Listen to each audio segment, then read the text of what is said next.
사도신경으로 신앙을 고백하시겠습니다.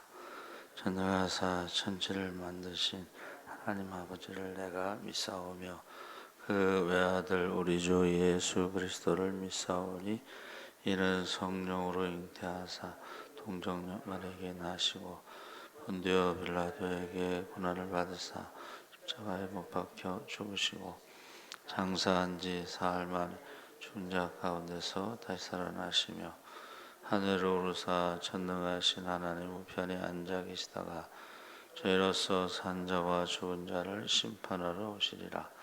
성령을 믿사오며 거룩한 공예와 성도가 서로 교통하는 것과 죄를 사하여 주시는 것과 몸이 다시 사는 것과 영원히 사는 것을 믿사옵나이다. 아멘. 찬송가 218장 찬송하시겠습니다.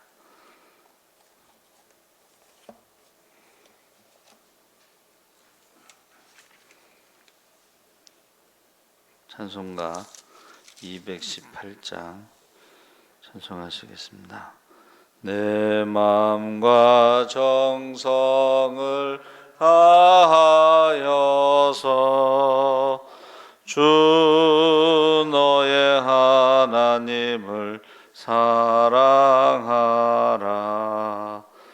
내 몸을 아끼고 사랑하듯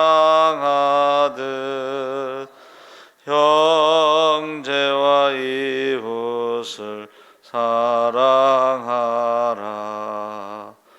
주께서 우리에게 명하시니 그 명령 따라서 살아가리.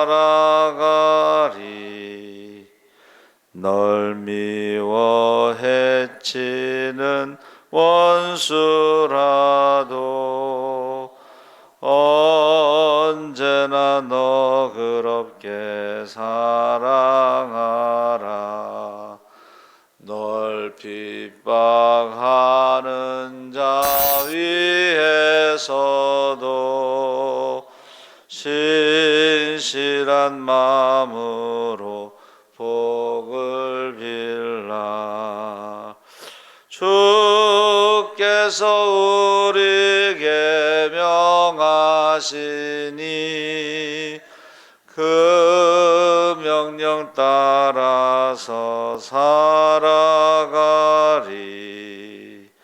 나 항상 주님을 멀리하고 형제를 사랑하지 못하였다. 이러한 죄인을 사랑하사 주께서 몸 버려 죽으셨다. 속죄의 큰 사랑 받은 이 몸 내 생명 다 바쳐 충성하리. 아멘.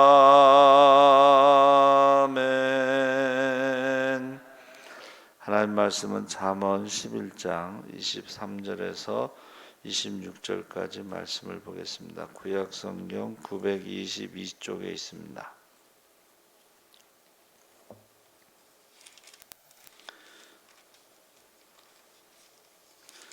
잠언 11장 23절에서 26절까지 말씀을 우리 다 같이 읽겠습니다.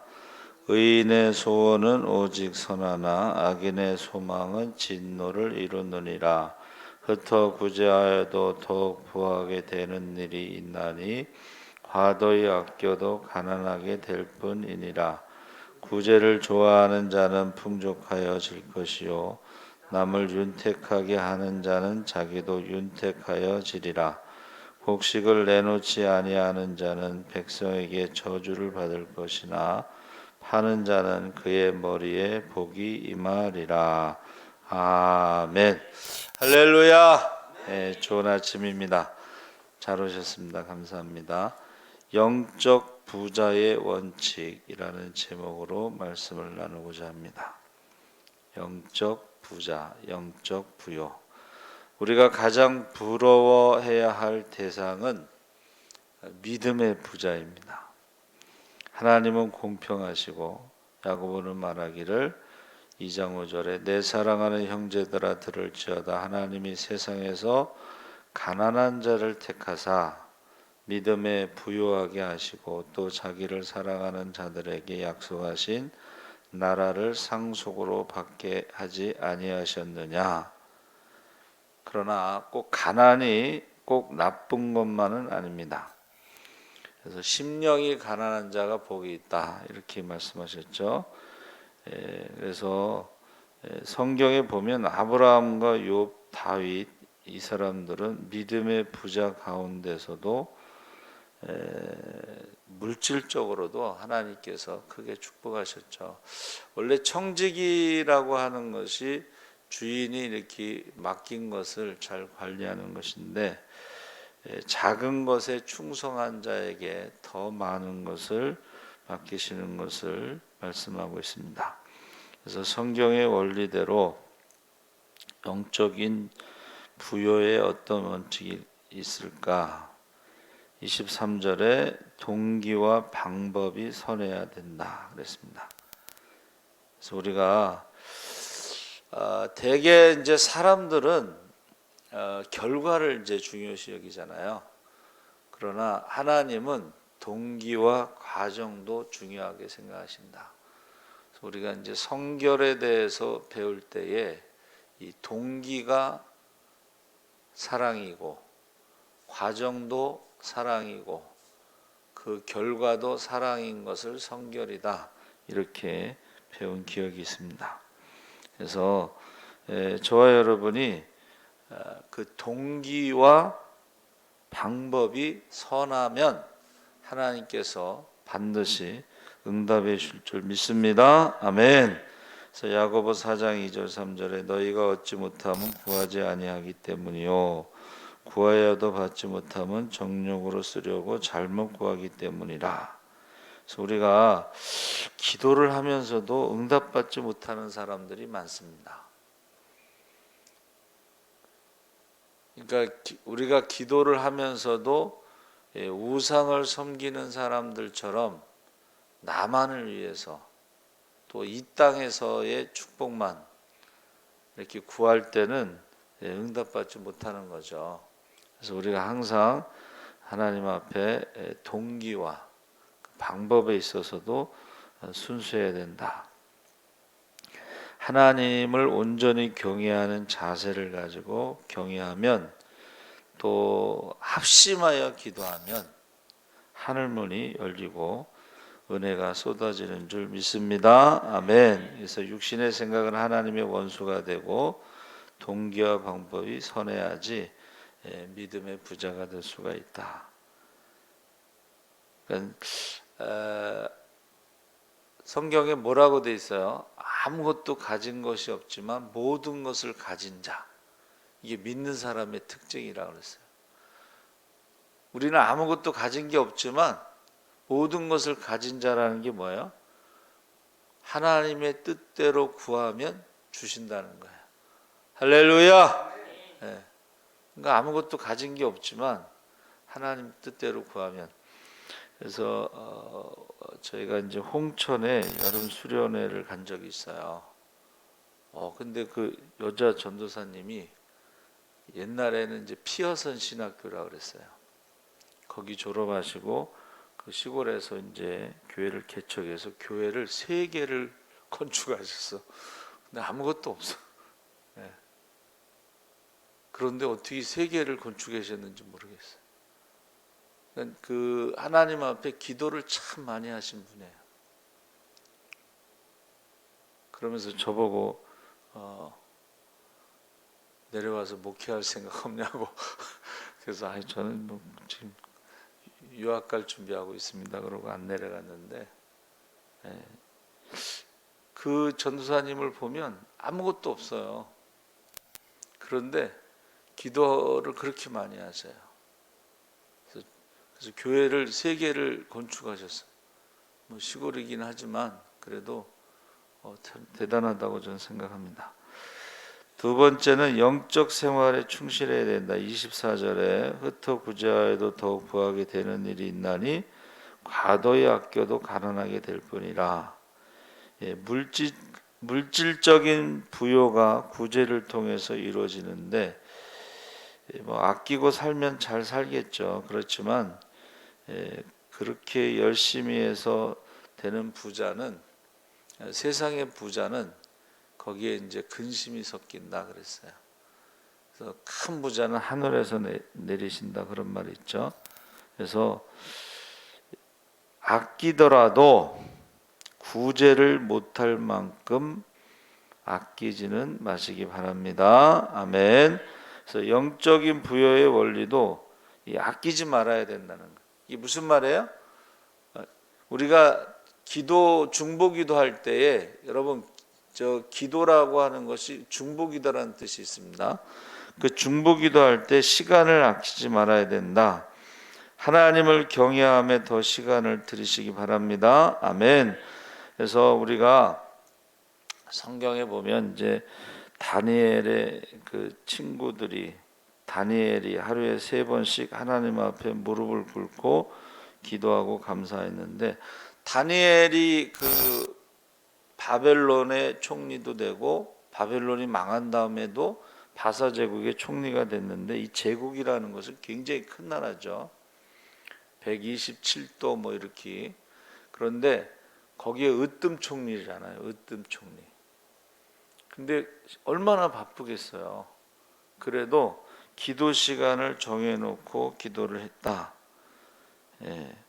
그런데 그를 미워하는 자들이 이제 그 황제 외에 다른 것을 섬기는 자들, 기도하는 자들은 사자굴에 던지겠다 하고 법을 만들었어요. 그러니까 지금 뭐 예배드리면 감옥에 간다, 뭐 벌금 낸다. 이제 실제로 외국에는 동성애 설교하면은 그 감옥에 가기도 하고 벌금을 내기도 합니다. 그러니까 우리나라도 그런 법을 만들겠다는 거예요. 근데 거기에 대해서 한마디도 안 해. 그래서 제가 자꾸 말씀드린 게 뭐예요? 우리는 다니엘을 죽였다. 우리는 에스더를 죽였다. 성경을 가감했다. 그런 말을 제가 하잖아요. 한국 교회가 다니엘 설교를 안 해. 한국 교회가 에스더 설교를 안 해. 그건 성경을 뺀 거예요. 가감한 거예요. 그거 큰 죄죠. 하나님 앞에. 성경을 가감하고 억지로 풀다 멸망하고 성경을 가감하는 자들에게는 그 이름이 생명책에서 지워지고 성경에 나오는 모든 저주가 임한다 그랬어요. 근데도 얘기를 안 하는 거예요. 목사님들 성경책에 이제 그게 다니엘이나 에스더나 뭐 이런 게 없어진 거예요. 그래서 그거 하나님 앞에 가면 문제가 될 것이다 저는 생각을 하고 있습니다. 그래서 잠언 22장 13절에 게으른 자는 말하기를 사자가 밖에 있은즉 내가 나가면 거리에서 찌기겠다. 26장 13절에 게으른 자는 길에 사자가 있다. 거리에 사자가 있다 하고 나가지 않는데 우리는 게으름의 사자를 이기시기 바랍니다. 아멘. 뭐 춥다 덥다 비 온다 뭐 핑계가 많지만 하나님을 경외하는 일은 바빠도 피곤해도 병들어도 쉬지 않고 해야 되는 것입니다. 그래서 우리가 하나님 앞에 가면 핑계하지 못한다. 핑계하지 못한다. 저는 여름에 막 비가 많이 오는데 어느 이제 분이 성도가 비가 많이 와서 오늘 교회 안 갑니다. 못 갑니다. 그래서 충격받았어요. 처음에. 비가 많이 온다고 오늘 교회 안 간다는 거예요. 추워서 뭐 못 가는 경우도 있다 그러고 그러면 추운 나라, 북극이나 남극이나 이런 추운 나라는 어떻게 하겠어요? 1년 12달 추운 나라는 교회를 못 가는 거예요. 그래서 옛날에 어느 목사님이요, 새벽에 이제 눈이 오는데 이제 새벽 예배를 못 오는 거예요, 사람들이. 그래서 이제 다른 교회 교인들은 새벽 기도를 많이 와서 자기 혼자 발자국을 만들었대잖아요. 사람 많이 온 것처럼. 사람 많이 온 것처럼. 여러분, 저와 여러분이 영적으로 부유하려면, 부자가 되려면 예배를 열심히 드려야 되는 거예요. 그렇죠? 그래서 우리 어떤 분은 이제 늦게 예수를 믿는 게 제일 후회된다. 그래가지고 모든 예배를 다 참석하시더라고요. 새벽 예배, 뭐 저녁 예배, 구역 예배, 기도원, 뭐 모든 예배. 근데 보세요. 주일 예배만 드리게 되면 1년에 52주, 뭐 53주잖아요. 근데 새벽 예배를 드리면은 365일이에요. 그렇죠? 그러니까는 52회 예배를 드리는 거하고 365일을 예배 드리는 거하고는 이게 신앙의 차이가 확 벌어지게 돼 있어요. 그래서 늦게 예수 믿는 사람들이 굉장히 열심히 하면서 신앙이 빨리 성장하는 것을 볼 수가 있습니다.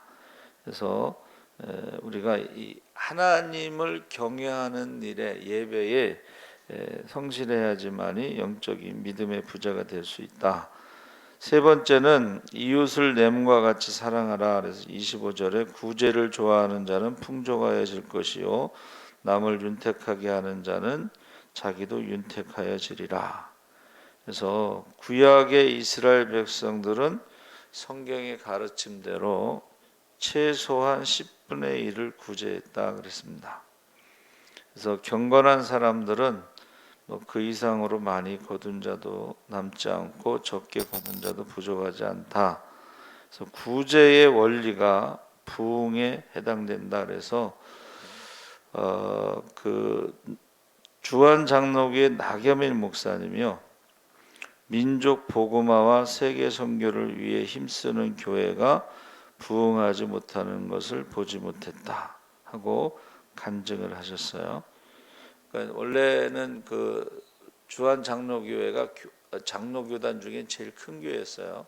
지금은 모르겠는데, 근데 그분이 기도를 엄청나게 많이 하신 분입니다. 그리고 영적인 세계, 뭐 입신도 많이 하시고, 뭐 하여튼 영적인 은사가 많고, 통역의 은사도 있고, 통변. 그래서 오산리 기도원에서 한번 강사로 오셨는데, 방언받은 사람, 새로 방언받은 사람 일어나라고 그러더니 한번 해보라고 그러면서 바로 그 자리에서 이제 통역을 하시더라고. 통변에 통역의 은사가 있으신 거예요. 그러니까 기도를 많이 하신 분이에요. 그래서 영적으로도 많은 것을 체험하셨지만 이 나누면서 섬기면서 교회 부흥을 경험했다, 이렇게 말씀하신 거죠. 그래서 나를 위해서 기도하면 큰 은혜는 맛볼 수가 없고 만족함이 없지만, 넉넉하지 않지만, 넘치지 않지만, 겨우 목마르지 않을 만큼 그런 수준이지만, 남을 위해서 기도할 때에, 또 남을 위해서 이렇게 나눌 때에는 아주 큰 은혜와 큰 축복과 큰 영적인 것들을 경험할 수 있다는 것입니다. 할렐루야. 그래서 우리는 다른 어떤 것보다도 이 기도의 사명자가 되어야 되겠다. 그 남을 위해서 기도할 때요, 기도가 넓이, 깊이, 그런 것들이 달라지는 거예요. 그래서 기도를 딱 들어보면 이 사람이 어떤 사람인가를 알 수가 있습니다. 믿음을 알 수가 있습니다. 어떻게 기도의 사명자가 될까? 바로 그 한 영혼을 사랑하는 주님의 마음을 가질 때에 정말로 눈물로 기도하게 되는 것입니다. 그래서 정말 주님의 마음, 주님의 심장을 가지고 기도하시고 주님의 손과 발이 돼서 이렇게 섬기시고 구제하시기 바랍니다. 아멘. 네 번째는 순종하지 않으면 화가 있다는 생각으로 해야 된다. 영적인 부자가 되려면 26절에 곡식을 내놓지 아니하는 자는 백성에게 저주를 받을 것이나 파는 자는 그의 머리에 복이 임하리라. 이게 흉년이 왔는데 부자가 곡식을 풀지 않고 물가가 오르는 것을, 이거는 저주가 있다는 거예요. 하나님께서 저주하신다는 것입니다. 그래서 영적인 생활에도 고린도전서 9장 16절에 내가 복음을 전할지라도 자랑할 것이 없으면 내가 부득불할 일이라. 만일 복음을 전하지 아니하면 내게 화가 있을 것이다. 그래서 열왕기하 7장에 그 문둥병자 이야기 나오잖아요. 그러니까 문둥병자들은 사람들에게 가까이 갈 수가 없어요. 그럼에도 불구하고 그 좋은 소식을 전하지 않으면 화가 있을 것이다 하고 가서 그 소식을 전하죠. 그래서 우리가 이사야 선지자가 예언한 대로 그 아람 군대가 여기 포위했을 때는 자식까지 잡아먹는 그러한 기근이 있었어요. 식량이 없었어요. 그때 이제 엘리사가 뭐라 그래요? 내일 이맘때는 곡식값이 폭락하고 많은 사람들이 이제 배부를 것이다. 그때 한 장관이 하나님이 하늘에 창을 내신들 어떻게 그런 일이 있겠느냐, 믿음 없는 소리를 했죠. 그때 뭐라 그래요? 내가 보기는 보아도 먹지는 못하리라. 여러분, 하나님의 말씀을 그대로 받아들이지 않는 사람은 저주가 임하는 거예요. 저주가 임하는 거예요. 그러니까는 보기는 보아도 먹지 못하는 사람들이 있다는 거예요. 하나님의 말씀을 들었으면 우리가 아멘으로 영광 돌리시기 바랍니다. 아멘. 그래서 사명에는 이유가 있는데 그 결과가 중요하지 않고 명령하시면 순종하는데, 스데반이요 결과를 생각했다면 외치지 않았을 것입니다. 그래서 우리에게 주신 사명을 감당해야 되는데, 성경에서 침묵은 죄라고 돼 있죠. 그러니까 문둥병자들이 침묵을 지키면 그건 죄라는 거예요. 화가 있을 것이라고 했습니다. 그래서 물질에 부여하기를 원함같이 영적으로 부여하시기 바랍니다. 하나님 보시기에 합당한 동기와 방법으로 우리가 시간과 몸을 아끼지 않고 이웃을 내 몸과 같이 사랑하고 순종하지 않으면 화가 있을 것이다 하고 성경에 나와 있는 말씀을 우리가 그대로 믿어야 되는 것입니다. 그래서 이제 의롭다고 하는 히브리어가요 차디크라고 그랬는데, 이것은 사람 낚는 어부라는 뜻이에요. 그러니까 여기서 의롭다는 건 뭐예요? 사람을 살리는 것을 의롭다 그러는 거예요. 사람을 살리는 거, 치료하는 거, 체데크. 이게 이제 재판관들도요 편견 없이 재판하지 않으면 문제가 되죠. 장사하는 사람들도 무게와 치수, 속이는 저울을 사용하면 안 되고, 윤리적으로, 법률적으로, 신앙적으로 이게 다 하나님 앞에 두려움이 있어야 되는 거죠. 라사는, 악인이란 말의 라사는 영적인 눈, 이것이 안 보이는 사람들을 말하는 거예요. 영적으로 장님, 안 보이는 사람들. 그러니까 영적으로 안 보이는 사람들이 하는 말이 뭐예요? 그게 이제 부정적인 말을 하는 거예요. 엘리사의 그 종도 육신의 눈으로 보고는 이제 죽었구나 이렇게 생각하잖아요. 근데 눈을 열어 보게 하소서 그랬을 때에 하나님이 우리와 함께 하시는 게 더 많구나, 군대가. 그러니까 저와 여러분이 믿음의 말을 하지 않는 게 악인이라는 것이고 믿음의 말을 하는 사람이 의인이라는 뜻입니다.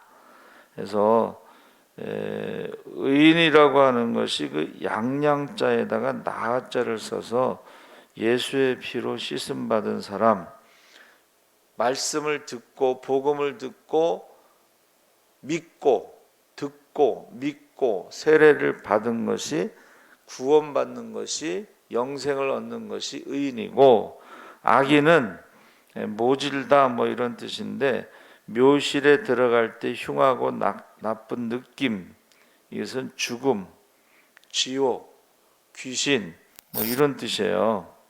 그러니까는 저와 여러분의 이름 앞에 의인이 붙느냐 악인이 붙느냐 둘 중에 하나예요. 그러면 우리는 믿는 자가 되시기 바랍니다. 그럼 믿는 자가 말씀대로 하나님을 사랑하고 예배드리고 이웃을 사랑하고 구제할 때에 믿음의 부자가 되는 거예요. 믿음의 부자.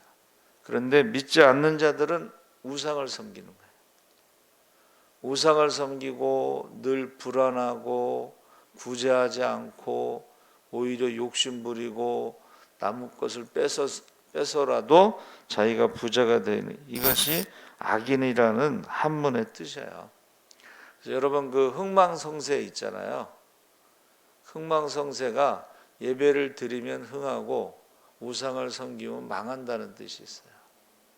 우리가 믿음의 부자가 되려면 어떻게 해야 돼요? 정말 하나님을 사랑하고 예배가 우선순위가 돼야 돼요. 그리고 이웃을 사랑하고 구제를 해야 돼요. 또 중보기도 해야 돼요. 그래야지 믿음의 부자가 되는 거예요. 그래서 보세요. 앞으로 이제 점점 어려워지잖아요. 재난의 시작이니까. 글쎄 1.5m짜리 우박이 떨어졌대. 그리고 1.5m 우박이 떨어지면 어떻게 되겠어요? 맞으면 죽죠. 이게 이상한 일들이 이제 계속 일어난단 말이에요. 근데 보세요. 세계에서 잘 사는 나라 1위서부터 10위까지는 전부 기독교 국가죠. 북미 쪽에, 저기 유럽 그쪽에 있는 나라들이에요. 하나님을 사랑하고 예배드리는 나라들이 마지막 때에는 세계에서 큰 축복을 받으면서 어려운 사람들을 도와주는 거예요. 우리나라도 예수 잘 믿을 때는, 기도 많이 할 때는 하나님 축복하셨어요. 근데 여러분 우리가 알아야 되는 게 뭐냐면 계속 이렇게 재난지원금 나눠주면 막 이게 공짜 같잖아요. 그게 그 홍준표 그분이 강의를 했어요. 좌파 정권은 세금을 많이, 부자들에게 세금을 많이 걷어들여서 나눠주는데 좌파 정권의 경제가 성공한 적이 없어요. 우리가 지금 그 베네수엘라나 뭐 이런 나라들이 다 지금 그 옛날에는 다 잘 살던 나라들이에요. 브라질이나 뭐 아르헨티나, 그리스 뭐. 근데 이 나눠주다가 지금 망한 거예요. 근데 우리가 지금 똑같이 하고 있다는 거예요. 이 나눠주는 게 이게 다 빚입니다. 그렇죠? 빚이에요. 우리가 기도를 이제 나라를 위해서 정말 기도 많이 해야 돼요. 어느 목사님이 공무원이 이제 뭐 전화했더니 뭐라 그랬냐면, 공무원들도 정신 차려야 된다. 공무원 당신의 자녀들이 어떻게 되겠냐. 이렇게 계속 빚으로 퍼주다 보면 당신의 자녀들이 어떻게 살겠느냐. 이제 그 얘기를 목사님이 막 하시더라고. 우리가 문제가 아니고 우리 자녀들이 문제가 되는 거예요. 그래서 그리스나 이런 나라도요, 전부 해외로 나가는 거야. 돈 벌러. 근데 해외로 나가면 좋은 일을 하는 게 아니고 험한 일을 하는 거예요. 우리나라도 어려웠을 때 독일에 탄광에 가서, 예? 그리고 간호사가 그게 사실 그 굉장히 힘든 직업이에요. 예? 독일 간호사, 독일 탄광. 그러니까 우리가 지금 정신을 차리지 않으면, 기도하지 않으면, 기도도 다 때가 있잖아요. 지금 나라를 위해서 정말 기도하지 않으면 이게 참 힘들어져요. 우리나라가 2000 몇 년서부터는 인구가 감소합니다. 인구가 감소해요. 인구가 감소하면은 결국 노동력이 없으니까 외국 사람들이 계속 들어오는데 그 외국 사람들이 이슬람 사람들이라는 거예요. 그래서 이슬람의 인구가 5%가 넘어가면 그 사회를 바꿀 수 있다는 거예요. 유럽이 왜 지금 무너지냐면 이슬람 사람들이 와서 투표권. 지금 경기도에는요, 외국인 노동자들에게도 재난지원금을 지급했어요. 우리도 달라. 투표권 달라. 외국인이 우리나라에 와서 국회에 들어갔어요. 그 사람들이 주장하는 게 이슬람 사원을 지을 수 있게 해달라. 뭐 이런 것들이에요. 그러니까 여러분, 지금 기도, 정말 나라를 위해서 눈물로 기도해야 되는데 우리의 자녀들을 위해서, 후손들을 위해서라도 기도를 많이 해야 돼요. 그렇지 않으면 믿음으로 우리가 부자가 되지 않잖아요. 기도의 부자가 되지 않잖아요. 말씀의 부자가 되지 않으면 그 자리에 우상이 들어오게 돼 있어요. 이스라엘 백성들이 하나님을 떠났을 때의 그 자리, 성전에 우상이 가득했어요. 에스겔서 8장을 읽어보셔요. 어떻게 이런 일이 있느냐. 성전 구석구석마다 우상으로 가득 찼다고 거기 나와 있습니다. 우리 교회 안에 지금요, 우상이 많이 들어와 있어요. 그러니까 다니엘 설교 안 하고 에스더 설교 안 하고 죽으면 죽으리라, 순교 뭐 이런 말 안 하잖아요. 그렇죠? 나라에서 하라는 대로 해야 된다고. 그래서 여러분, 가장 좋은 게 믿음의 부자예요. 영적으로 우리가 부여해야 돼요. 그러기 위해서는 우리가 하나님 말씀대로 동기와 과정과 결과에 있어서 우리가 말씀으로만 다 충만하시기 바랍니다. 아멘. 살아계신 하나님 아버지 감사합니다. 우리가 세상에서는 물질의 부자를 다 원합니다. 그러나 우리는 믿음의 부자가 되기를 원합니다. 하나님 아버지, 우리가 믿음의 부자가 될 수 있도록 아버지 하나님 말씀대로 우리가 살아가게 하여 주시옵소서. 영적인 생활, 예배 생활에 충실하게 하여 주시옵소서. 하나님을 사랑하고 이웃을 사랑할 때 부자하게 하여 주시옵소서. 아버지 하나님, 한 영혼 한 영혼을 품고 우리가 기도하게 하시고 우리가 하나님 말씀대로 순종하지